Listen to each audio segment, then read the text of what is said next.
I was standing on the balcony of my penthouse suite, looking down at the city that once made me feel like a king. But lately, the skyline looked more like a prison than a palace.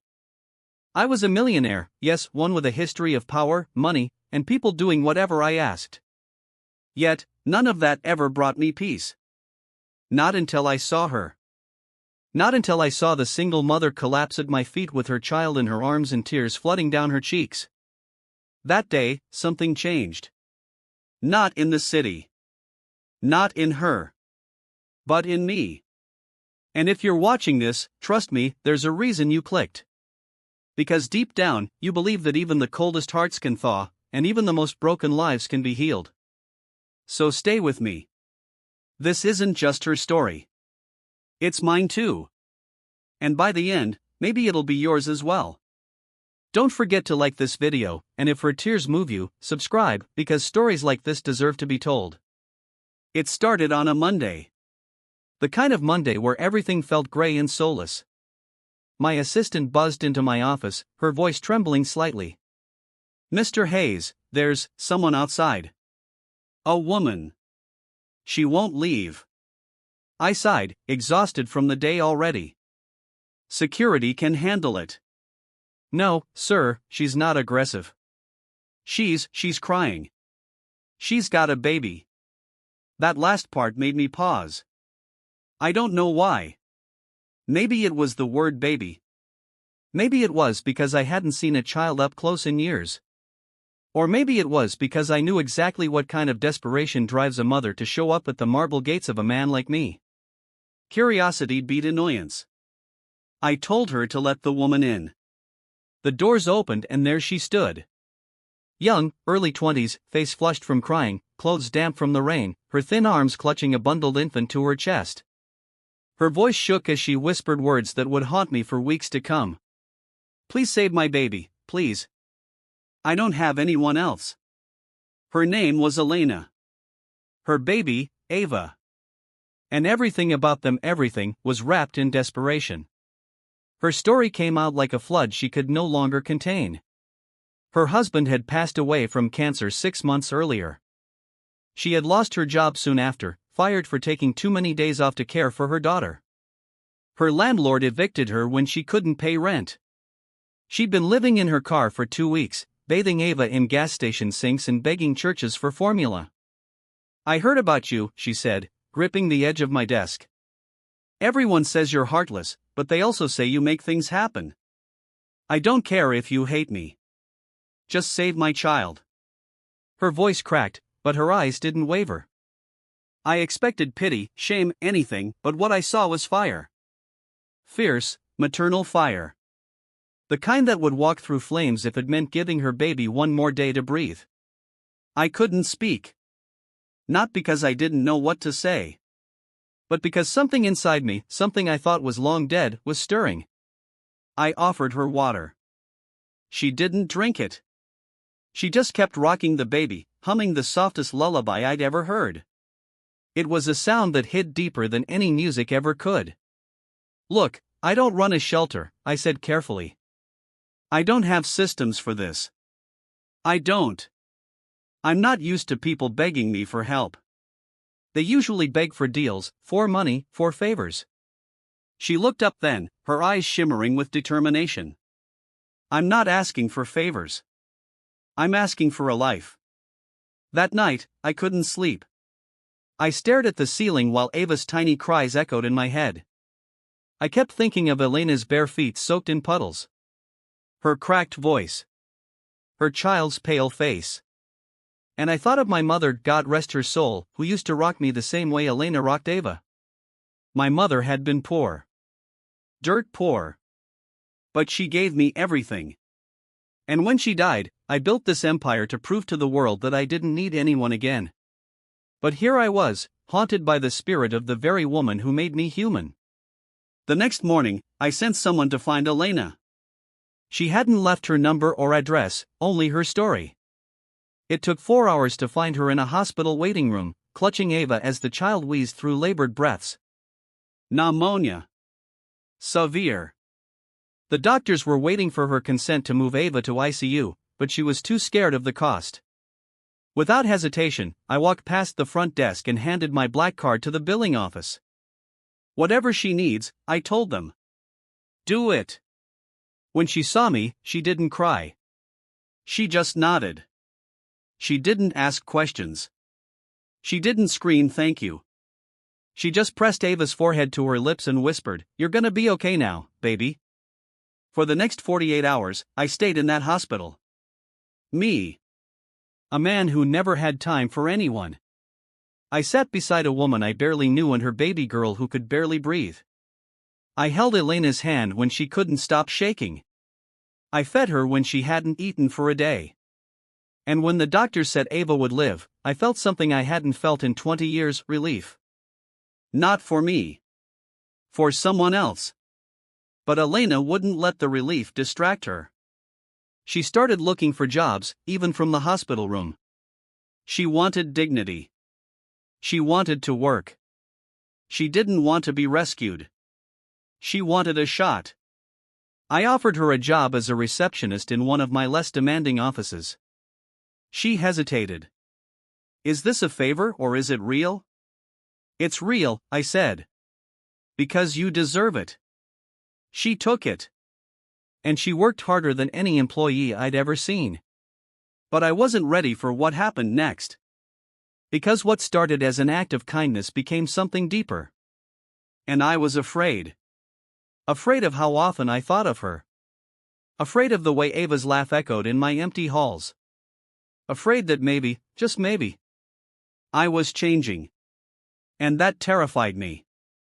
But nothing prepared me for what was coming. Because Elena's past wasn't done with her yet. And soon, the very thing she ran from would come charging back into her life, with a fury that could destroy everything I'd just begun to feel. 2 months passed.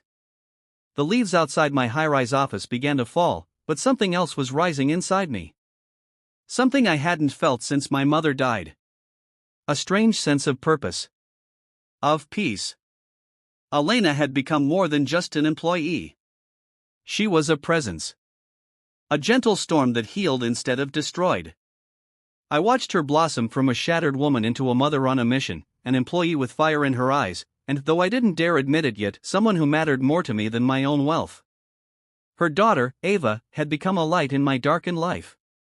She giggled when I entered the room, reached out her tiny hands toward me, and called me something no one else ever dared. Dada.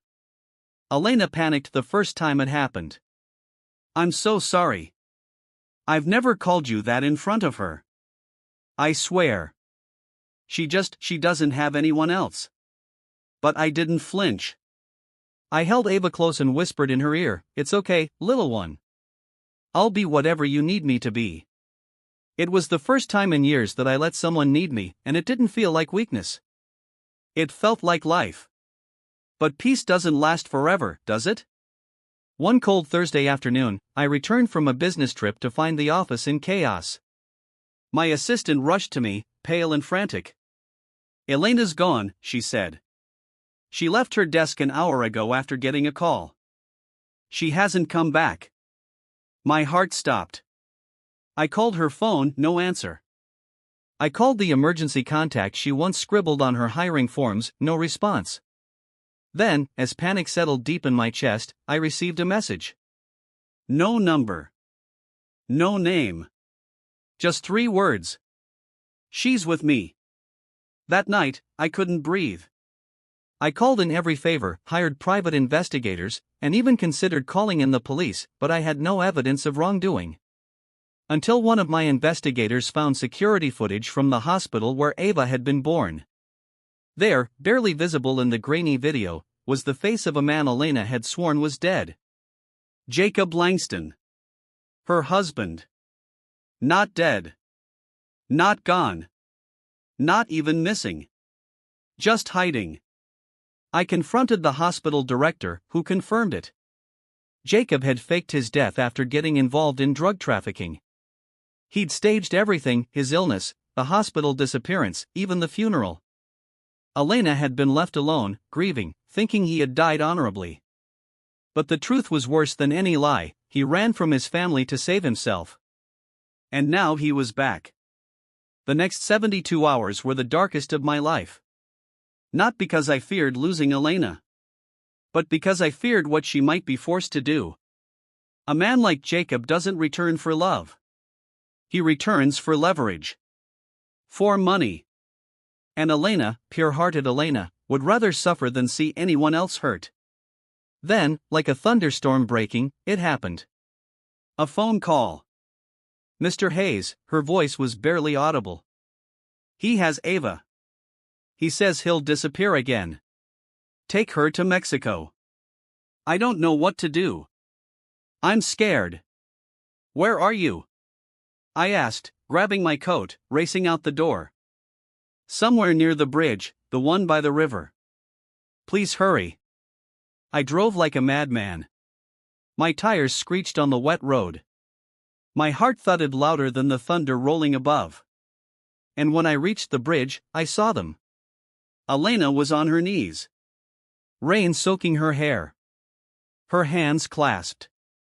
And Jacob, taller than I expected, face hardened by years of crime, was holding Ava in one arm and a cigarette in the other. You, he shouted when he saw me. Millionaire savior, huh? She told me about you.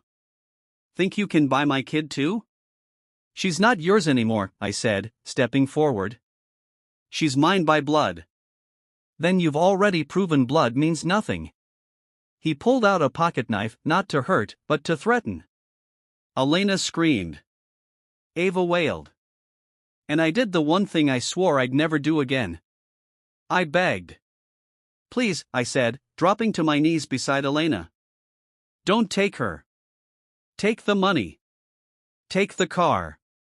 Hell, take my house if you want. But don't take that child. You're not her father. You're her danger. He hesitated. His jaw clenched. Then his voice cracked. You think I want her? I'm broke, man. I need leverage. I need money. Then you'll get it. Just let her go. Let Elena go. He laughed bitterly. You really love her, don't you? I didn't answer. I didn't need to. Because in that moment, Elena looked at me with eyes full of disbelief and hope. And Jacob saw it too. For the first time, he realized that whatever fragile string of control he had was gone. He dropped the knife. He handed Ava to her mother. And then, before anyone could blink, he turned and ran. Disappeared into the trees like a ghost returning to the shadows. The police caught him a day later, trying to cross the border. He was charged with fraud, kidnapping, and multiple outstanding warrants. He'd never see daylight again. And Elena? She moved into the penthouse.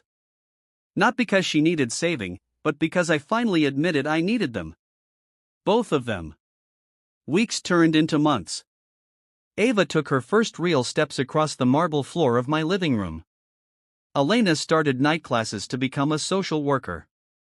And I, for the first time, stopped running from the past. One night, I stood on the same balcony where this story began. The city no longer looked like a prison. It looked like home. Because of them.